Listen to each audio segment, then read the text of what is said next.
kisah penantianku. Bila cinta tak terbalas, maka hancurlah hatiku. Bila tanya tak terjawab, ku tak pernah tahu isi hatimu. Bila cinta tak terbalas, maka hancurlah hatiku. Bila tanya tak terjawab, ku tak pernah tahu isi hatimu.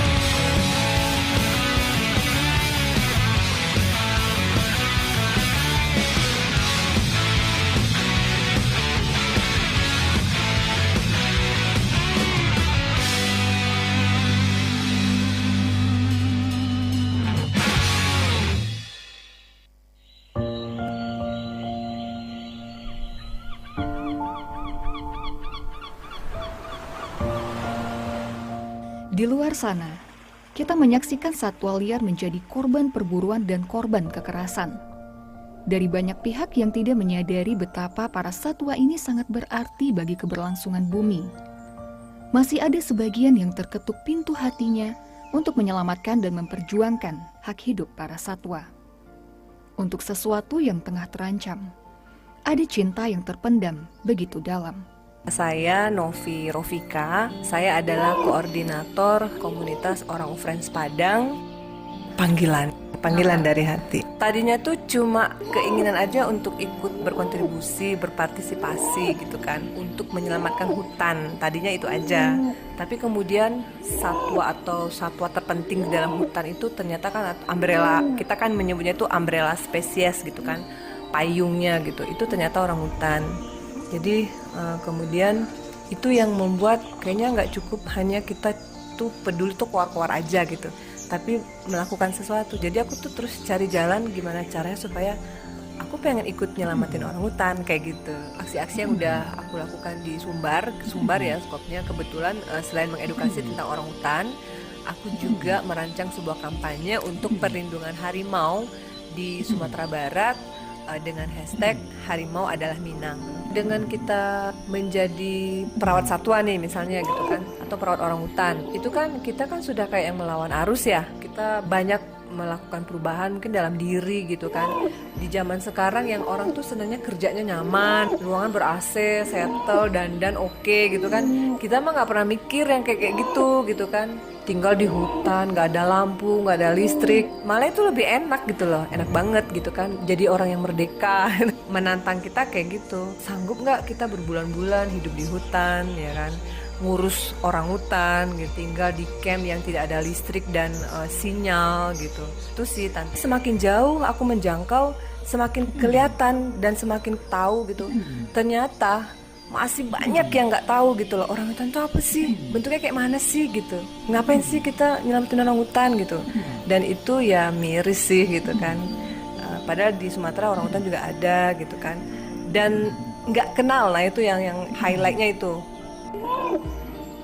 Antusias teman-teman tuh bagus. Saya melihat kesadaran teman-teman itu tergugah gitu, untuk kemudian ada perhatian mereka untuk tidak berbuat jahat dalam tanda kutip gitu ya terhadap satwa liar. Caranya apa? Tidak hanya langsung melindungi satwanya gitu kan, tapi juga bantu untuk memperhatikan habitat di mana satwa liar itu berada. Nggak ada tuh kalau misalnya satwa liar itu jahat, itu hanya statement kita sebagai manusia. Mereka sebenarnya itu menghindari kita karena mereka takut. Mereka takut kita buru, mereka takut kita bunuh gitu kan.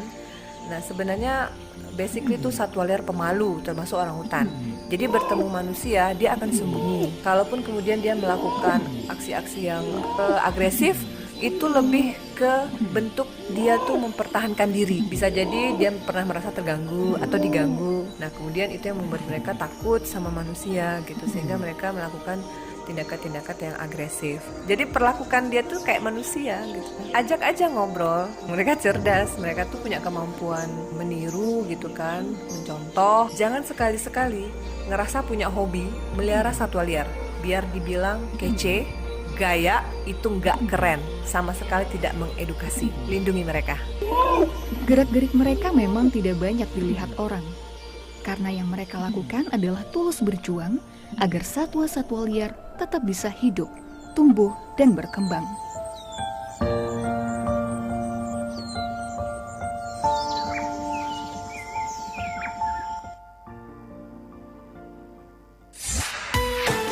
Kanal informasi dan inspirasi. Pro 1.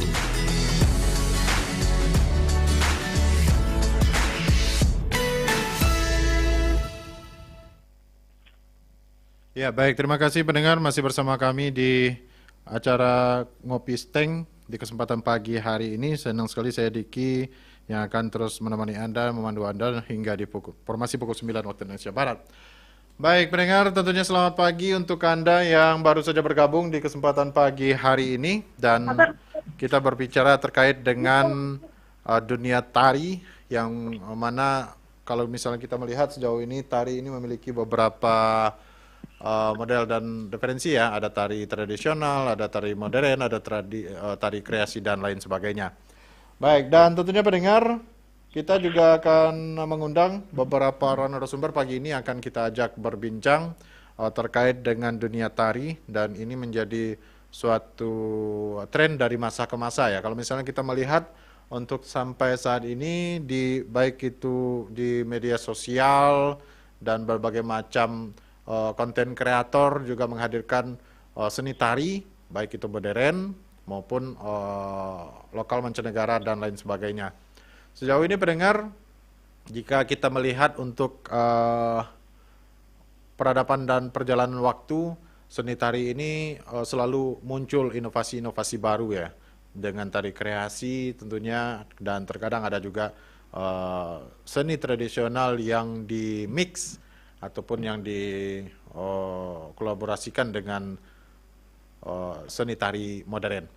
Baik pendengar dimanapun Anda berada, dan tentunya di pagi hari ini nantinya kita akan juga mengajak Anda untuk berbincang di pagi hari ini ya, dan untuk terkait dengan dunia tari ini tentunya dari berbagai daerah banyak sekali para penggiat-penggiat tari yang mempertahankan seni tari tradisional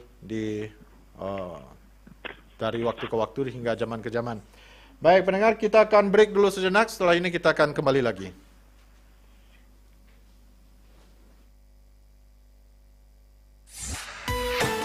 Kanal informasi dan inspirasi. Pro 1.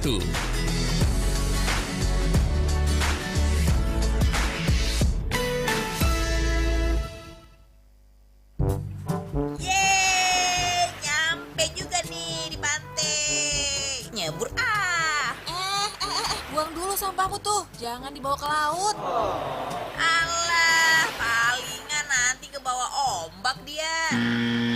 Ngeyel, kamu gak mau jadi paus yang mati karena makan 6 kilo sampah plastik itu kan? Ih, bawel. Emang Eke paus yang hidup di laut? Bodoh amat.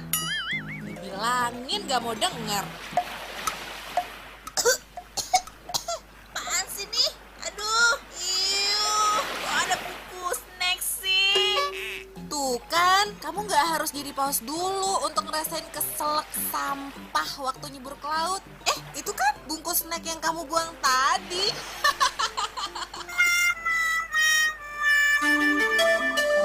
Kamu nggak mau juga kan ikutan nikmatin menu sampah plastik di laut? Peduli laut yuk, buang sampahmu ke tempatnya untuk lautmu, lautku, laut kita semua. Pesan ini disampaikan oleh Radio Republik Indonesia. Kanal informasi dan inspirasi. Pro 1.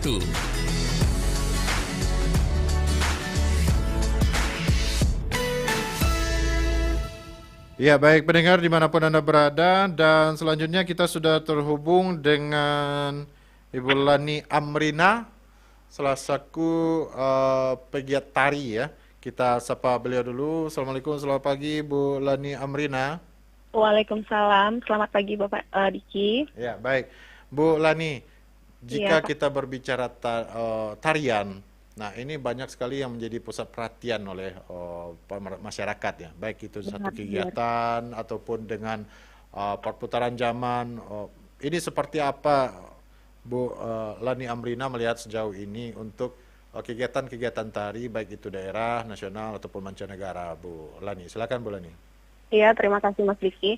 Nah, kalau yang saya perhatikan, untuk perkembangan tari ini untuk saat ini sangat berkembang pesat ya Mas Diki ya. Ya. Karena di sini saya perhatikan, contohnya tari-tari tradisional ya Mas Diki yang berada di daerah kita setempat, itu sangat tinggi daya tariknya untuk keluar daerah atau yang bisa dikatakan go internasional gitu ya. Ya. Itu karena kita banyak penggiat-penggiat seni atau koreografer itu banyak membuat tari tradisi kita ini menjadi kelihatan lebih menarik atau lebih modern atau bisa dikatakan lebih bentuknya itu dikreasikan dengan era zaman sekarang ini. Ya. Jadi penikmat-penikmat seni itu banyak jadi tertarik, tidak terkenal dengan dulu kalau tari tradisi itu kan kuno Ya. atau membosankan. Nah, di sana penggiat seni atau sanggar-sanggar koreografer itu mengembangkan bagaimana agar terlihat lebih menarik, agar dinikmati karena ini saingannya dengan tari modern ya Pak Mas Diki ya. Ya. Nah, sementara bisa kita lihat remaja-remaja sekarang itu lebih tertarik dengan tari-tari modern Ya. atau seperti contohnya K-pop, dance ya Mas Diki. Ya. Tapi di sini koreografer sama seniman berusaha untuk meningkatkan atau membangkitkan daya tarik tari tradisi supaya agar terlihat lebih menarik. Itu contohnya dari busananya, dari geraknya, yang sudah dikreasikan, sudah banyak sekarang Mas Diki, sudah berkreasi. Jadi setidaknya untuk sampai saat ini untuk keberadaan seni tari pun di daerah ini juga menjadi suatu fenomena ya bagi kalangan milenium kita. Oh iya benar. Iya benar Mas Diki. Sekarang ini tari apalagi kemarin kan sempat COVID ya Mas ya. Ya. Jadi kan tari ini biasanya kan pertunjukannya itu langsung. Sekarang karena pertunjukannya banyak daring, tapi sekarang alhamdulillah COVID sudah berlalu, sudah mulai banyak tampil-tampil pertunjukan kembali. Itu banyak seniman dan koreografer, para seniman untuk bangkit mengembangkan tari-tari kita kembali gitu, menghidupkan kembali. Apalagi tari-tari tradisi ini ya Mas Diki ya. Akar-akar tradisi dan budaya itu kan salah satu adalah ketertarikan yang sangat tinggi untuk orang-orang luar ya Mas ya. Contohnya kayak seperti tari piring. Itu kan ada ciri khasnya kita injak piring. Jadi tari-tari tradisional sebenarnya kalau di saat ini, di masa ini tidak terhimpit atau tidak kalah pula dengan tari-tari modern yang sekarang ini Mas Diki. Ada juga tempatnya, posisinya bagi penikmat seni. Ya. Jadi untuk sejauh ini kalau misalnya kita melihat perkembangan penjagaan juga untuk keaslian dari seni tari tradisional itu seperti apa upaya yang dilakukan sejauh ini? Kalau untuk keasliannya itu yang jelas kita pertama kita lihat dari kostumnya yang masih tradisional ya Mas Diki ya. Kita tidak terlepas dari tradisi dan gerak-geraknya juga alhamdulillah masih ada dasar-dasar pitungguahnya, kudo-kudonya masih. Kalau dalam keaslian tari-tari tradisional kita insya Allah sekarang masih ada akar-akar tradisinya Mas Diki. Ya. Kalau Bu Lina sendiri melihat minat dari kaum milenial kita seperti apa sejauh ini? Khusus untuk tari tradisional kita nih. Ini sebenarnya yang sedikit jadi permasalahannya Mas Diki, karena saya yang saya perhatikan itu kebanyakan di lingkungan saya saja ya Mas ya, kebanyakan itu peminatnya banyaknya ke modern. Ya, modern ya. Ya, modern, lebih ke tari modern, ke dance, karena mungkin mereka mikir dance itu lebih, tari modern itu lebih maju, lebih gaul atau lebih bagus. Sebenarnya mereka bukan bukan apa ya? Sebenarnya ini karena mereka nggak tahu aja, Mas. Ya. Mereka belum tahu sebenarnya tari-tari tradisi itu tidak kalah bagusnya juga, atau tidak kalah juga dengan tari-tari modern, karena ada juga nilai-nilai atau poin-poin yang bisa ditampilkan, ada seperti ya kearifan lokal, budayanya, tradisinya. Itu sebetulnya gini ya, Mas. Kalau menurut saya sih wadah ya, Mas ya, untuk anak-anak ini yang masih kurang. Wadah-wadah tari-tari tradisional, maksudnya itu pemahaman akan tari-tari tradisional, Mas, pengetahuan tentang tari-tari tradisional. Oke, berarti ini juga menjadi peran dari para pelaku seni ini ya, untuk Iya, memperkenalkan ya. tepat sekali. Oke, ya baik. Kalau misalnya kita melihat perkembangan saat ini seperti apa kalau misalnya menjadi perhatian bagi Ibu sendiri, Ibu? Kalau perkembangan tari tradisional ya, khususnya ya Mas ya daerah kita setempat, ini sebenarnya kalau untuk yang harapan saya ya Mas ya, ini kan kebanyakan kita udah lihat sanggar dimanapun banyak ya Mas ya untuk wadah untuk tari-tari ini, tapi itu kan ajang untuk mata pencarian ya Mas. Ini benar, ini kan tidak dipungkiri karena sanggar-sanggar biasanya yang diterima kan anak-anak itu dipilih-pilih. Ini untuk wadah penghasilan nanti job-job, pesta-pesta. Sementara yang kita perhatikan wadah untuk anak-anak yang ada minatnya, ada bakatnya itu kan masih bukan tidak ada tapi masih sedikit. Nah, di sana yang jadi perhatian kita, yang perhatian lebih khusus sebenarnya ya Mas ya. Makanya saya sebagai pribadi yang juga merintis sebuah sanggar, Mas, saya sebenarnya sekarang ini lebih mengutamakan yang dari usia dini, Mas. Jadi dari usia dini ini khususnya agar kita menanamkan rasa budaya, rasa nilai-nilai tradisi terhadap anak, nanti tumbuh kembangnya mereka tidak meninggalkan tradisi mereka, tapi mereka juga bisa berbaur dengan masa-masa modernnya juga gitu, Mas. Oke, berarti memang perkembangan pelestarian kesenian tari ini diajarkan mulai dari usia dini begitu? Tepat, seharusnya seperti itu, Mas. Karena yang saya perhatikan ya Mas ya, contohnya yang saat ini saya rasakan atau yang saya alami, itu malah banyak loh Mas yang dari usia dini ini yang berminat, dari usia kecil ini yang ada bakat. Nah itu banyak sekali Mas, cuma wadahnya yang tidak ada, tempat untuk menuangkannya itu tidak ada. Makanya kalau untuk anak-anak remaja, anak-anak yang dari SMP ke atas itu ya Mas, mohon maaf, itu kan mereka karena tidak paham sebelumnya dengan tradisi-tradisi dan mereka menganggap apa itu tari tradisi kuno, kampungan seperti itu, maaf ya Mas ya. Nah, jadi untuk memberitahu mereka sekarang itu sudah susah, makanya kita harus memberi pengetahuan itu dari usia dini agar mereka paham, oh ternyata ini budaya kita, ini tradisi kita. Nah ternyata tradisi kita, budaya kita juga bisa loh go internasional, juga bisa terkenal loh, juga bisa bagus loh gitu. Kira-kira apa yang menjadi perhatian yang bisa tentunya disarankan kepada pemerintah kita terkhusus untuk pelestarian ini? Ya, kalau untuk pemerintah mungkin ya itu pertama mungkin wadah ya Mas ya. Untuk mungkin kalau misalnya disediakan atau misalnya dikhususkan untuk tingkat SD, TK, SD ini ada siapa yang mau seniman, bagi seniman yang mau mungkin sukarela, mungkin ini ya Mas, kan bisa jadi kan Mas, ada seniman juga yang pengen benar-benar mengembangkan tradisi atau mempertahankan tradisi. Nah disediakan wadah nanti nih setiap hari Minggu atau apa tempat, atau mungkin bisa mengadakan lomba-lomba Mas. Lomba-lomba misalnya lomba-lomba tari tradisi tingkat-tingkat SD, tingkat-tingkat TK dimulaikan di setiap sekolah diharuskan mungkin gitu menerapkannya dulu Mas. Jadi kan bisa untuk menumbuhkan dari awal, dari lomba aja dulu mungkin bisa Mas, atau mungkin kalau untuk latihan-latihan itu mungkin masih, kalau ya dari pemerintah mungkin ada prosesnya ya Mas ya. Tapi harapan saya mungkin setiap sanggar juga nantinya insya Allah mudah-mudahan bisa.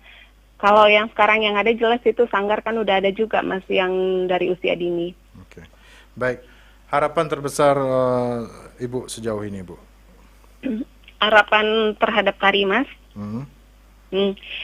Harapan saya itu ya, Mas, saya sangat berharap sekali tari-tari tradisi ini benar-benar diterapkan memang betul harapannya dari usia dini. Kenapa saya berharap seperti itu? Karena dari anak-anak yang usia dini kan ini masih bersih ya, Mas ya.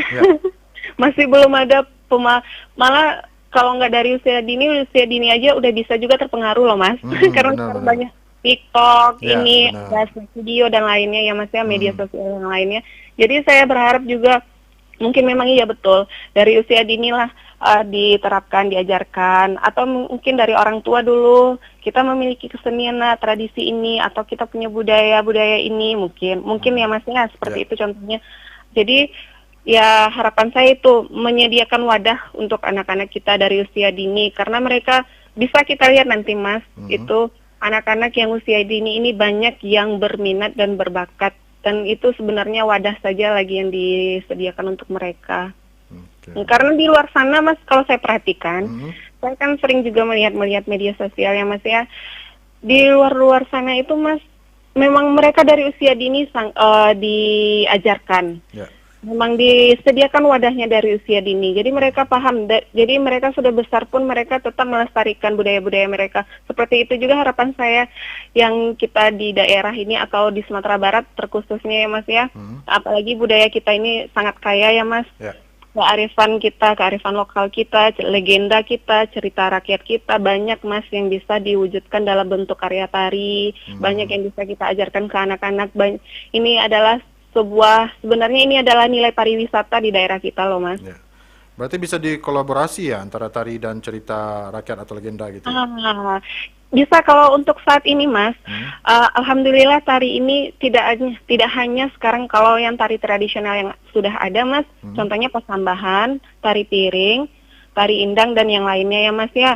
Sekarang alhamdulillah tari ini bisa juga, Mas, menggambarkan legenda, cerita rakyat, kearifan lokal. Jadi nanti contohnya kita yang daerah Bukit Tinggi misalnya ya, Mas ya. Kita punya cerita atau legenda Katimuno, itu juga bisa digambarkan dalam sebuah karya tari, Mas. Dan itu juga kita bisa menyampaikan ke orang banyak. Nah, ternyata lewat tari ini digambarkan, ternyata ada legenda ya di sana. Ternyata ada cerita ini ya di sana. Nah, itu juga bisa jadi nilai pariwisata nantinya untuk keluar, Mas. Oke, baik. Berarti untuk tari ini pun tidak monoton ya. Banyak sekali kreasi-kreasi yang bisa dilakukan lewat tari gitu. Tepat sekali, Mas. Tari tradisional kita sekarang insya Allah tidak monoton lagi. Penggiat seni kita, koreografer kita sudah hebat-hebat karena banyak yang bisa kita angkat. Legenda, cerita rakyat, kearifan lokal juga banyak. Tari ini sudah ada tempatnya sendiri juga, Mas. Tinggal kita aja menyediakan wadahnya aja lagi, Mas. Ya, seperti apa nantinya itu tergantung kita ya.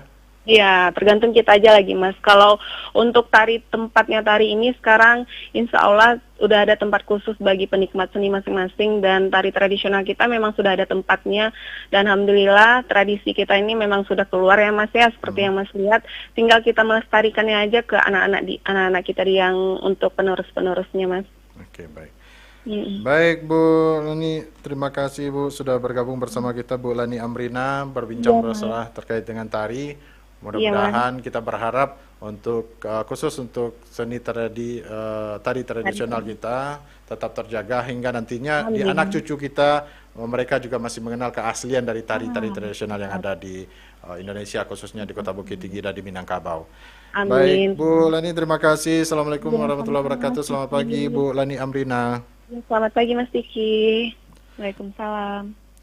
Ya, baik pendengar, demikian tadi Bu Lani Amrina selaku pegiat tari di Kota Bukit Tinggi yang tentunya tadi sudah menyampaikan juga terkait dengan perkembangan tari dari zaman ke zaman, dan bahwasannya kolaborasi tari juga terus bagi pegiat-pegiat konten kreator juga terus berinovasi bagaimana tari tradisional ini juga tetap terjaga dan juga tetap mengedepankan kearifan lokal walaupun ada tari modern, namun juga dikolaborasikan dengan tari tradisional.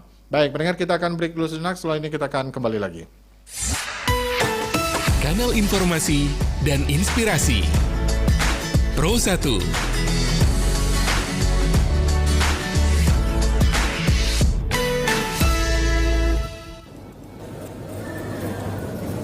Bro, ada nggak sih perguruan tinggi negeri dengan waktu yang fleksibel? Jadi biar aku bisa kuliah sambil kerja. Aku pengen kuliah untuk jenjang karir ke depan. Ada dong, Universitas Terbuka jawabannya. Selain perguruan tinggi negeri, UT juga merupakan pelopor cyber university di Indonesia. Terdepan dalam inovasi pendidikan jarak jauh, menjangkau semua lapisan masyarakat di seluruh pelosok tanah air. Dengan biaya terjangkau dan juga fleksibel kuliahnya. Iya, terus.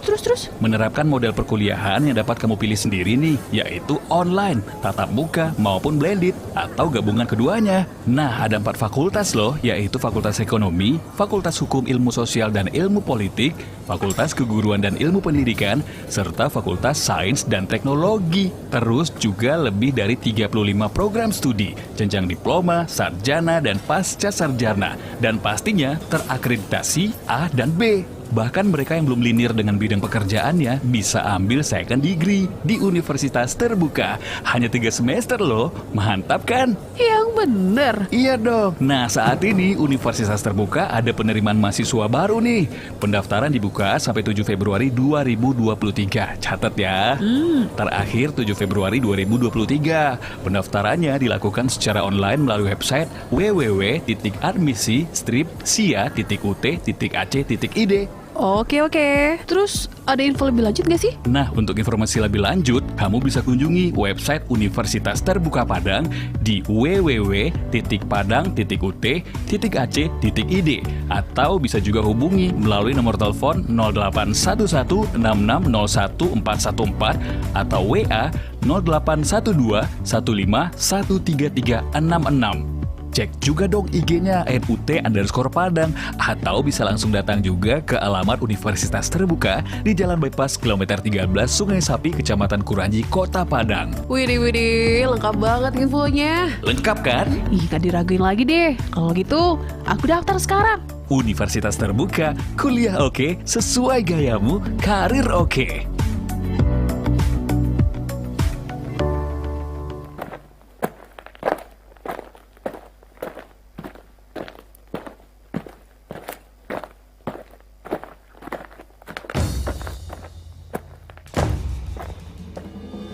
Assalamualaikum warahmatullahi wabarakatuh. Shalom. Om Swastiastu. Wei de Domkian. Namo Buddhaya. Bukan hanya sekumpulan huruf yang membentuk sebuah kosakata. Bukan hanya lahir dari perjuangan segelintir orang, tapi merupakan nikmat terbesar dari Tuhan, Indonesia. Mengapa aku tidak gentar? Dan mengapa aku berani melawanmu, wahai pribadianku? Ya, karena aku lahir di bumi Indonesia atas nama perbedaan yang disatukan. Kau selalu menanyakan, kenapa aku selalu cinta tanah air? Ya, karena aku bersyukur atas nikmat terbesar Tuhan dijadikan sebagai anak bangsa yang lahir di tanah pertiwi Indonesia. Kau bertanya aku orang apa? Dengan lantang aku menjawab, aku orang Indonesia. Kau mengatakan aku kaya? Ya, aku kaya. Selama berpijak di bumi yang kaya akan keberagaman suku, agama, dan budaya. Dan kau tahu itu di mana? Indonesia. Sila ke-1, Pancasila. Tuhanan yang Maha Esa. Aku orang Indonesia yang mempunyai agama dan keyakinan sebagai pemersatu perbedaan. Aku mencintai Indonesia karena satu nusa, satu bangsa, dan satu bahasa. Indonesia bukan hanya merah dan putih, tetapi melekat di sanubari. Tanah yang Tuhan polah buat etam, dijual buat etam makan, dijual buat etam menapikan. Siti menika sampun Gusti Allah dipun paringi sanes kagem dikebiri, sanes ugi kagem keremenan diri. Tanah ini adalah tanah yang dijanjikan seluruh umat. Tak pandang kaya, miskin, hitam, putih, sampai yang gila martabat. Iya wanwai, dan nia tetik darah, dan nia wai mata, napa tompo. Dan nia to wanwai, kompoi riasanya sisalanga, dan nia angka gara di padatta. Dan nia to wanwai, di pancaja dan kanga, majepu nyawa, mancaji sompa tetonga, menenuanna wanwai. bukan nak perang, bukan nak berbalap, bukan nak gila jabatan, bukan karena kami tidak adik seberadik sebadan. Tapi dalam keyakinan kami, Ya, kami Indonesia.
Pro 1.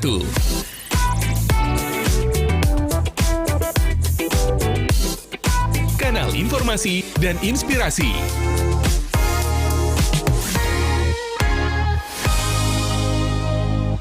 Ya, baik pendengar, terima kasih Anda masih dalam acara Ngopi Steng kita di kesempatan pagi hari ini pendengar. Dan kalau misalnya kita melihat pendengar, tradisional merupakan tari yang dengan peninggalan turun-temurun berupa gerakan khas yang dimainkan oleh satu atau beberapa orang dengan iringan musik. Dan tentunya pendengar, di setiap daerah di Indonesia memiliki jenis tarian tradisionalnya, termasuk juga di Sumatera Barat. Dan ada beberapa jenis tari yang tentunya dimiliki oleh Sumatera Barat. Dan ada seperti tari Baralik Gadang adalah tari tradisional khas Sumatera Barat yang berarti pesta besar. Biasanya pendengar dibawakan dalam acara besar untuk memeriahkan dan menghibur para tamu. Gerakan tariannya menceritakan tentang kegiatan sehari-hari. Tentunya unsur gerakannya terdiri dari pagi berangkat ke sawah, menanam padi, beristirahat hingga makan bersama di siang hari. Dan juga ada tari payung yang dibawakan secara berpasangan, biasanya dipentaskan dalam acara pernikahan, pentas seni, hiburan, dan sejenisnya. Dan pendengar, inspirasi tarian ini berasal dari berbagai sisi kehidupan masyarakat, seperti gerakan hewan dan gadis yang mencari cincin. Karena itulah properti yang digunakan sangat beragam, seperti payung dan lilin. Tari payung biasa dibawakan oleh penari pria dan perempuan. Para penari pria memakai payung dan penari perempuan menggunakan selendang. Tarian ini menggambarkan tentang kasih sayang terhadap pasangan, payung melambangkan perlindungan pada perempuan dan keteguhannya dalam memegang tanggung jawab. Jadi banyak sekali pendengar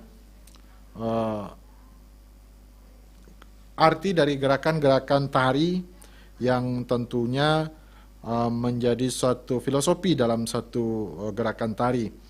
Dan pendengar, tentunya tari payung ini mempunyai pola gerakan tarian 1, 2, 3, 4 yang juga merupakan dasar gerakannya yang bersifat anggun dan syahdu. Dan juga kalau misal kita berbicara tentang tari, ada juga tari lilin ya di Sumatera Barat. Karena tari tradisional ini menggambarkan cerita rakyat Minang tentang seorang anak gadis yang mengalami masalah saat kekasihnya pergi. Ia kehilangan cincin pertunangannya. Gadis tersebut membawa lilin yang disimpan di piring untuk membantu mencari cincin tersebut. Inilah yang menjadi inspirasi gerakan tari lilin, di mana penarinya membawa lilin lalu bergerak secara gemulai dan indah untuk mencari cincin. Nah, ada juga tari ranta, ada tari galombang, dan juga ada beberapa tari lainnya, termasuk juga randai. Nah, ini adalah perpaduan antara kaba dan silik yang digabungkan dengan gerakan serta sair gurindam yang indah sekali. Kaba adalah kabar atau berita yang dibawa oleh pengelana, sedangkan silik berkaitan erat dengan keahlian seseorang dalam silat dan bela diri. Jumlah penari utamanya 1 orang dan akan memberikan aba-aba untuk gerakan selanjutnya. Jumlah penari tidak ditentukan karena tergantung cerita rakyat yang dibawakan. Karena tentunya pendengar, gerakan tari randai berupa kuda-kuda, pencak silat, gesekan kaki, jalan serta gerakan penari awalnya. Jadi tarian ini dijadikan media penyampaian cerita rakyat lewat lantunan syair. Jadi kalau misalnya kita melihat pendengar, perkembangan randai pun juga terus ya berkembang dan terus banyak juga diminati oleh para generasi muda, dan tidak bisa kita pungkiri tarian randai ini juga sudah sampai mancanegara ya. Dan tentunya ini menjadi suatu kebanggaan bagi masyarakat Minang akan seni dan tradisional yang kita miliki. Jadi generasi muda jangan sampai malu dengan tradisi sendiri, tetap budayakan tradisi yang dimiliki sehingga nantinya tradisi yang kita miliki ini bisa dikenal dunia dan bisa nanti diwariskan ke anak cucu kita hingga terjaga dengan baik. Baik, pendengar, kita akan break dulu sejenak, setelah ini kita akan kembali lagi.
Perkembangan batik di Indonesia telah menggoreskan nilai seni yang sangat tinggi dan seni yang apik untuk dinikmati masyarakat, baik domestik maupun mancanegara. Di masa lalu, pesatnya perkembangan batik banyak terlihat saat kejayaan Kerajaan Majapahit dan Kerajaan Mataram. Namun saat ini, batik dapat diproduksi di berbagai daerah di Indonesia.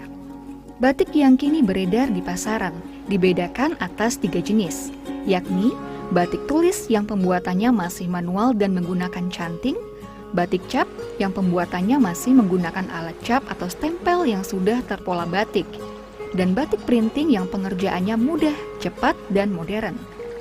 3 jenis hasil batik ini tidak hanya merupakan bagian dari sandang penduduk Indonesia, namun adalah warisan yang syarat dengan nilai seni dan falsafah yang tinggi.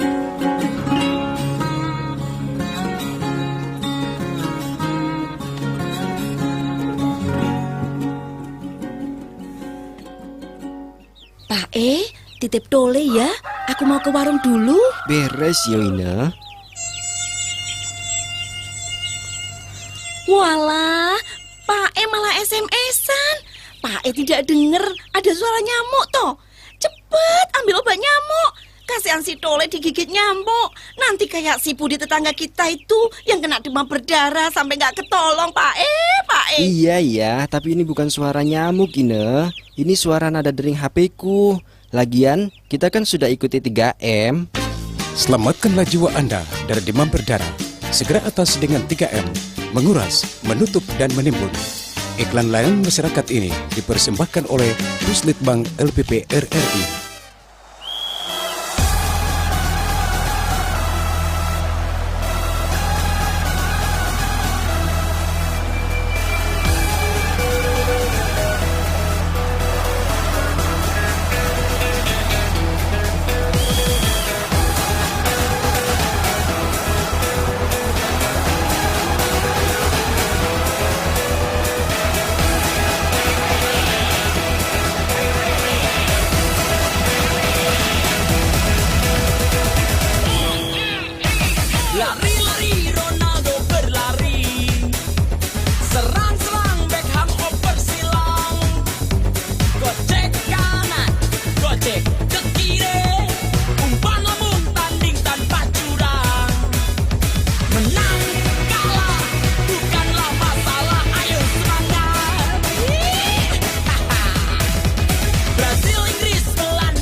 lewati suasana pagi bersama Pro 1 94,8 FM.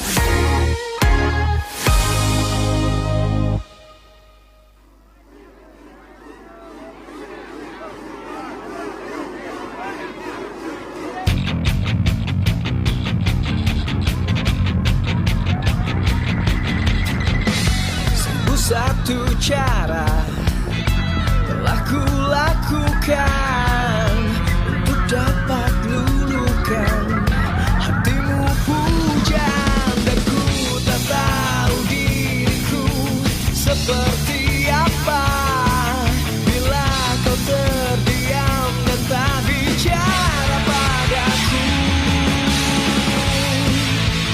Bila cinta terbalas, maka hancurlah hatiku.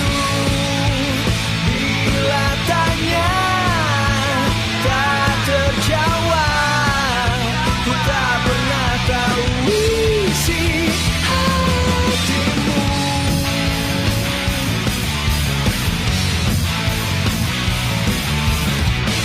Lelah ku mencoba untuk mengungkapkan apa yang ku inginkan darimu pujaan, dan ku tak tahu diriku seperti apa bila kau terdiam dan tak bicara padaku.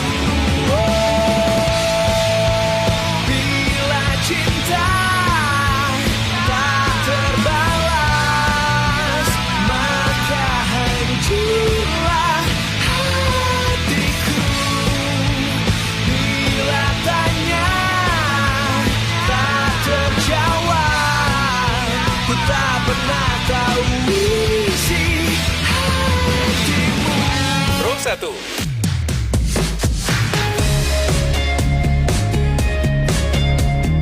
Kanal informasi dan inspirasi. Pro 1. Baik, terima kasih pendengar, Anda masih bersama kami di Pro 1 RR Bukit Tinggi dalam program acara Ngopi Steng. Dan pendengar, dengan demikian maka pendengar berakhir sudah untuk program Kopi Steng kita di pagi ini. Saya mengucapkan terima kasih atas perhatian Anda. Insya Allah jumpa lagi dalam acara Ngopi Steng di lain kesempatan dengan topik yang berbeda tentunya. Akhirnya saya Diki pamit undur dari udara. Assalamualaikum warahmatullahi wabarakatuh. Selamat pagi dan selamat beraktivitas.